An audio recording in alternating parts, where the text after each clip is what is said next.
this is the game-changing setting. You can actually set up. Hey guys, today in this video we're gonna take a look at how you can optimize your GTA 5 for best performance and best visual effects as well. So yeah, with that being said, make sure to drop a like, subscribe to this channel so we can hit 1,000 subscribers by the end of this month. Without wasting any time, let's get started.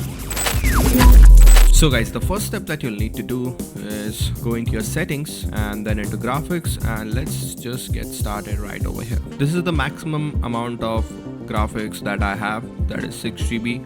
And yeah, let's start with the DirectX. Usually DirectX 11 works better if you have a good rig, but sometimes it's been said that DirectX 1.0 as well as 10 also works. So depending upon your rig, you should actually check this one out by yourself, and there is no fixed version that you should use for your PC. So yeah, right now the DirectX 11 works better for me, so I'm gonna go with that. But moving on to the screen type, the game should always be in the full screen because it's an immersive game and we want to play it really well on our PC, so full screen gives a very good vibe. Moving on, getting on to the resolution, use the highest maximum resolution that is available. The highest you go, the more video memory it's gonna use. So as you can see, if I go into 800 to 600, it doesn't really make a lot of difference. So I suggest go ahead and use the maximum amount of video resolution that you can use. 1920 by 1080 is the minimum that you should actually play on. Moving on, the aspect ratio, it doesn't actually affect the video memory, so it can depend upon whatever it is. So I'm gonna keep it on auto, or actually 16:9, so that works. Moving on to refresh rate, you can go ahead and select whichever your monitor actually supports. So right now my monitor is 60 Hz, so I'm gonna go with the maximum one as it doesn't affect the video memory at all. Next up, use the output monitor 1. And moving on to the FXAA. Basically what FXAA does is that it smoothens out your edges. So right now I'm going to turn it off and show you how it is looking. If you can check out on your screen that the edges are a bit pixelated, but that's same when I turn on the FXAA, it actually smoothens it out. So yeah, that's how it just affects. Next thing, you can either use FXAA or MSAA. So I suggest using MSAA if you have a good video memory. Right now I have like 6 GB of RAM. I'm going to use as much as I possibly can, so I'm going to use with MSAA. And next thing, we're going to turn on VSync. Whenever you move your player around here and there, you can see some pixels move a little bit slower or later than in the real time. So that's not in actually sync. VSync actually makes sure that everything is in sync. That's all it does. So we're going to turn it on, and yeah, population variety actually takes max number of video memory if I'm not wrong. And you want to save some video memory for some other stuff. As you can see, if I lower it down, it goes back into 3800 MB. But if I max it out, it actually goes into, so yeah, you can go ahead and increase and decrease according to your build and how much it supports. So right now I'm going to go ahead and set it up to max for now. And texture quality is something that you can actually go ahead and change accordingly. Right now, if you keep it on very high, the textures will be smooth and detailed. If you keep it on low, it will be more lower, and it will be a bit blur.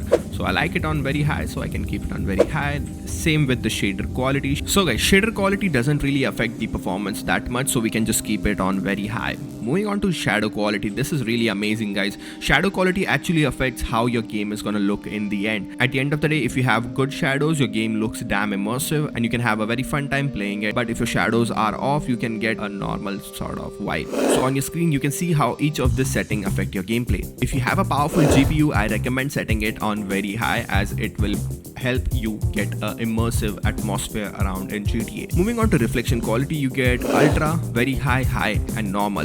So in this, you can actually go ahead and select ultra if you want a really shiny and immersive reflection in your games. If you want it to be very normal, like, you can go ahead and select it on high. And yeah, that is how actually it affects. You can see an example on your screen how each of these settings actually affect your gameplay in the end of the day. If you have a good GPU, I suggest you keep it on ultra, as it's gonna give you a really amazing result. Now onto reflection MSAA, it just makes your reflection smoother. So if you want a high quality reflection and smoother reflection, make it at 8x. Moving on to water quality, it's basically in the name. You can set how good your water should look in the game. Right now I have kept it on very high, and I suggest you do the same, as it doesn't affect much onto your video memory. And yeah, it really looks good. Moving on, we got particles quality. Particles quality is basically whatever you get on your screen when a bomb is blasted or you fire a gun. Whatever the fire sort of particle it blows is what the particle quality will affect. So right right now if you keep it on very high, the particles quality will be very high and you'll get a big blast if you ever make something blow. If you keep it on normal, it will make sure the blast is very small and won't use a lot of particles in the fire that is available. It will actually affect your FPS if you have a lot of blast, or you are into some gunfight, or even if you have a lot of vehicles that you are blowing up, it will affect your FPS when you have particles quality on very high. Use it accordingly. Next up, we got grass quality. You can actually go ahead and select whichever sort of grass quality you want. Right now I've kept it on ultra and I'm pretty sure it doesn't affect the video memory, but the moment you walk on your grass or in a mountain, I'm pretty sure it's gonna drop your FPS if you don't have a good build. So I suggest use the grass quality settings accordingly. But either way, when you're not on grass, you're walking around on a street and you can just visually see the grass, it's gonna look amazing and it won't affect your FPS that much. Next up, we got soft shadows. You can actually go ahead and select NVIDIA PCSS or AMD CHS Softest or softer or soft. Basically, it's up to you which type of shadows you want on your game. On your screen, as you can see, you got an example of how each of this setting is gonna affect your gameplay. Next up is post effects, which is really intensive.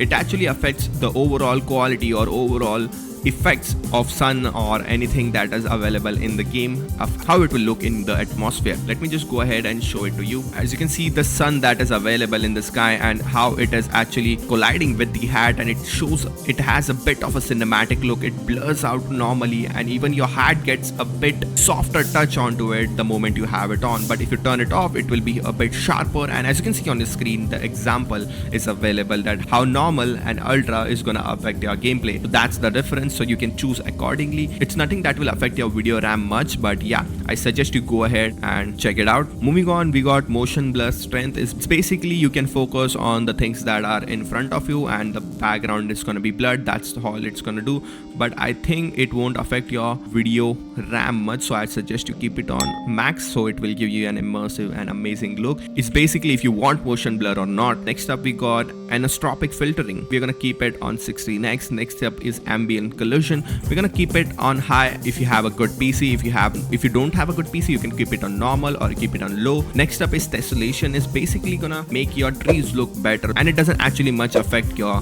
video memory or gameplay, so you can keep it on very high. And yeah, next up, let's just go ahead and open up advanced settings. Alright, now onto the advanced setting. Here we have long shadows. Is basically if your shadows are going to be longer or shorter in your game. If the sun is on a lower angle, your shadows will be longer, but it will be looking damn cool. So you can turn it off or on according to the choice of your gameplay. It doesn't affect your video memory much, so you can keep it on. Next up, we got high resolution shadows. It's basically if you want your shadows to be high resolution, if you want it to be crisp and amazing, then you can keep it on or you can keep it off. This actually does affect your video memory, so if you turn it off, it actually saves up 400 MB of your video memory. If you keep it on, it's going to take up 400 MB more of your video memory. Moving on, we got high detail streaming while flying. So if you're flying, you want everything below you look amazing, then you can keep it on. If you want it off, you can keep it off. It doesn't actually much affect your video memory, but yeah, it will affect your FPS when you are actually flying or something or not. So guys, the only setting that affects is high resolution shadows and extended distance scaling. So according to your video memory that you want to be used, you can adjust this accordingly. So if you keep it on low, again, you can easily save up more than 500 MB of your video memory. But if you wanna use maximum, then you can just go ahead and max it out, and even extended shadow distance you can use how you want it to be, right? So guys, this is the game changing setting. You can actually set up frame scaling mode right over here. So basically, if you keep it on 0.5x, even if you have a 1920 by 1080, it will be multiplied by 0.5 and it will be turned into half. So your gameplay quality will look shit, but it will be amazing on the video memory. But if you change it onto your higher setting, that is 2x 2.5, that means gameplay will look more crisp and amazing. It will be multiplied by 2.5x. And you can get an example on your screen right now, so I suggest you use it accordingly. The more higher you go, the more video memory it's gonna use. So yeah, those were the GTA 5 best graphic settings that you can use. Also drop a like, subscribe if you enjoyed this video and want more such videos. Let me know in the comment section down below. Check out this new video that YouTube picked just for you, and yeah, I'll see you in the next one. Peace.